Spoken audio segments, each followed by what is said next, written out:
You got hit by a car? You always exaggerate things. Who do you think is paying for those hospital bills? Being a housewife must be so easy. Get back home and take care of the house. That's about all you're good for, isn't it? Ah! The man laughing at me over the phone is sadly my husband, the man I once vowed to spend my life with. Just a few hours ago, a car hit me while I was walking, and I was rushed to the hospital. My husband's first words to me after hearing from the hospital were just that. No husband should ever say things to his wife who just had an accident. But in a few minutes, he would go from laughing to looking pale. My name is Olivia. I'm 40 years old. I've been married to Benjamin for 12 years. As for our relationship... Hey, you're the housewife, right? What's up with this breakfast? Can't you do better?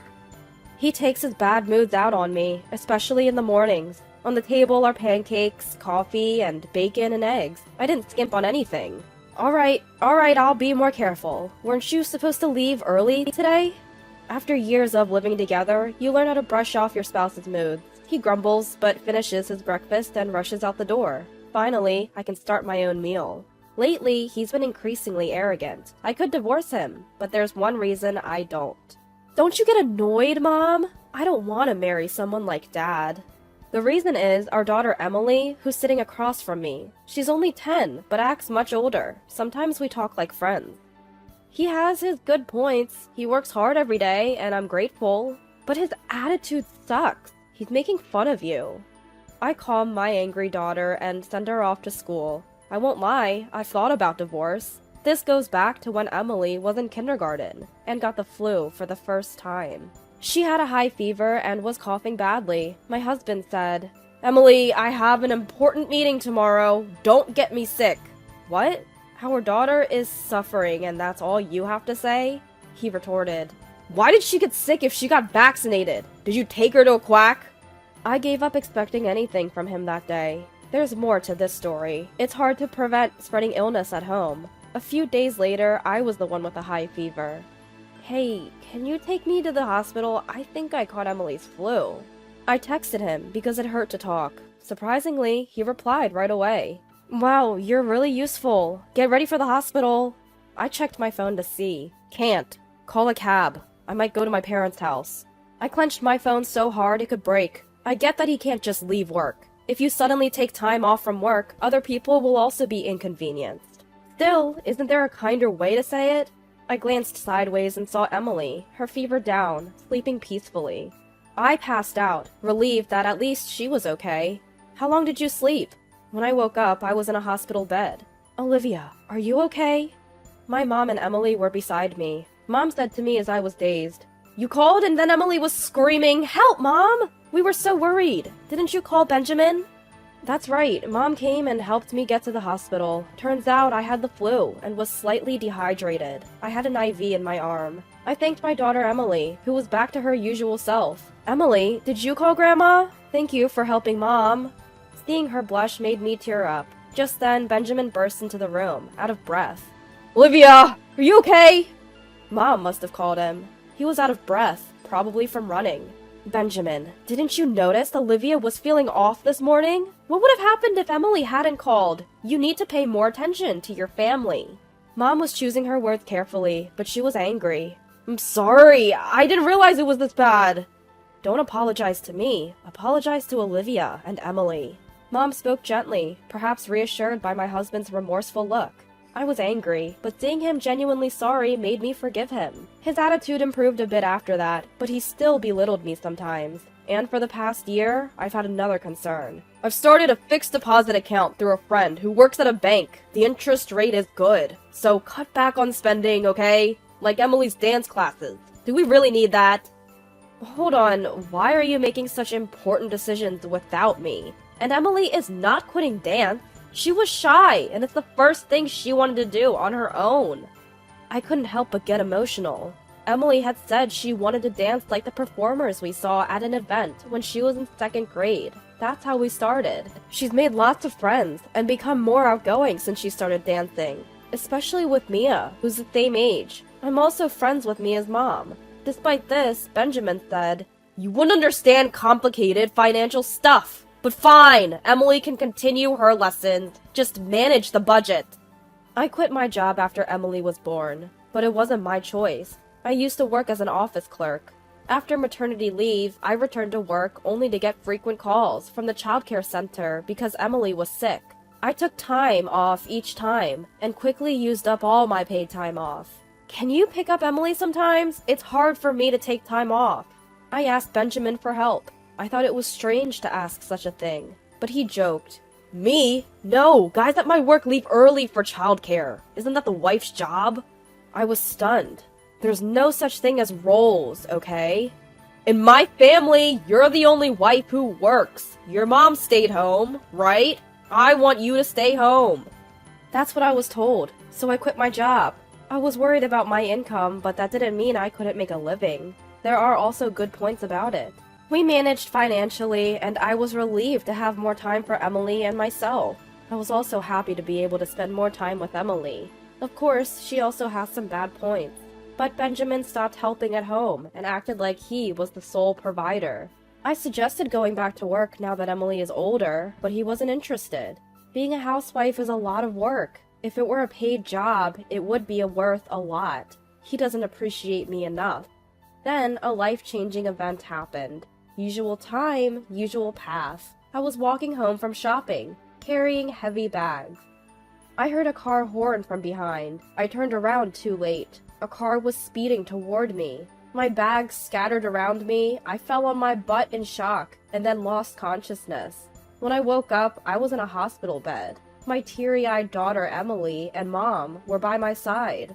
I feel like this has happened before. Did I get the flu again? Grandma, is Mom losing her mind? Both looked worried as I mumbled in my daze. The attending physician, a woman, spoke gently.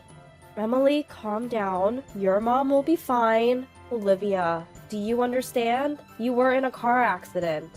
Apparently, the driver had dozed off. The car grazed my shoulder before crashing into a pole. Had I been a few steps ahead, I probably wouldn't be alive. I was horrified when I heard that story. The room fell silent when the phone rang. Mom took my phone from my bag and put it on speaker. Hey, Olivia, got a call from the hospital. You're fine, right? You're always so sturdy. The room went quiet. He kept talking, oblivious to the silence. Stop exaggerating! Who do you think is paying for this hospital stay? Hurry back and take care of the house. That's all you're good for. Is this how you talk to your wife, who just had an accident? Something snapped inside me. I heard the sound of something snapping inside me. I glanced at Mom, her fists trembling. Are you there? Olivia, answer me! My body tenses up to say something back. I was about to respond when someone else beat me to it. Are you the husband? I'm Melissa, the attending physician. Yes. How's my wife? He seemed surprised, probably thinking he was alone with me. Apparently, the same was true of the doctors. Too late for apologies. I heard how you spoke to Mrs. Olivia. She'd be better off without you. He exploded. Who do you think you are? Just a female doctor acting high and mighty. I'm Olivia's attending physician, Melissa. As I mentioned, my daughter Mia attends the same dance class as Emily. Oh, I see. My husband, always wanting to look good, was at a loss for words. Mia's mom is a doctor at this hospital. I'm sure she told her husband, but he probably wasn't listening with her right ear and her left ear anyway. I was planning to divorce you later, but I don't need you anymore.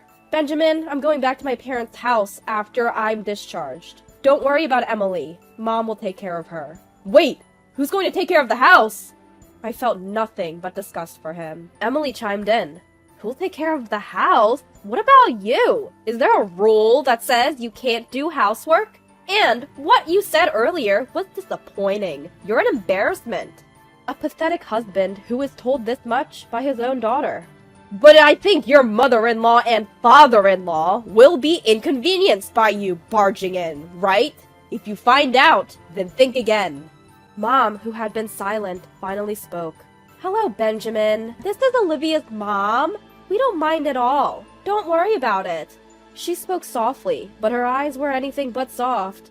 Ah, so you're there too, mother-in-law. But you see, didn't you hear me? I said we don't mind. Remember when Olivia had the flu? I asked you to be more considerate of your family. Is my daughter your personal maid?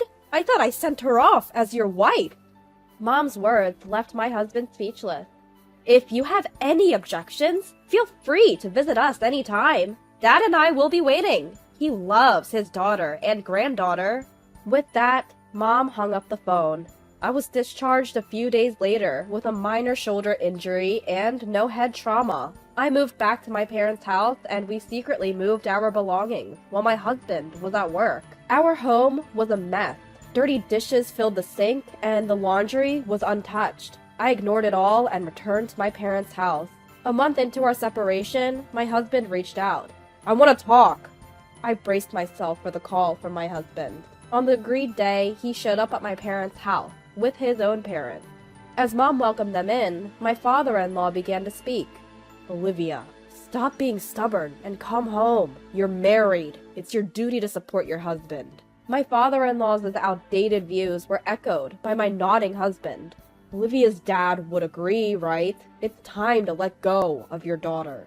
He laughed as if mocking my dad, just like this parent and this child. My dad's response? Are you serious? If so, I have even less reason to send my daughter and granddaughter back to you. His tone was calm, but his eyes weren't smiling. Wow, Dad is really mad, I thought. My father-in-law's face turned red. Benjamin, I want a divorce.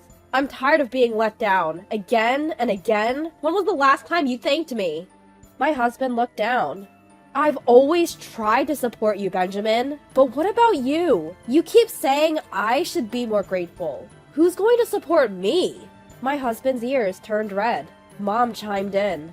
Benjamin, how did the house look without Olivia? Dress shirts don't clean themselves, and shoes won't shine on their own. How was the food? Mom was as angry as Dad. Still, my husband argued. But I'm the one working to support Olivia and Emily. Shouldn't she take care of the house?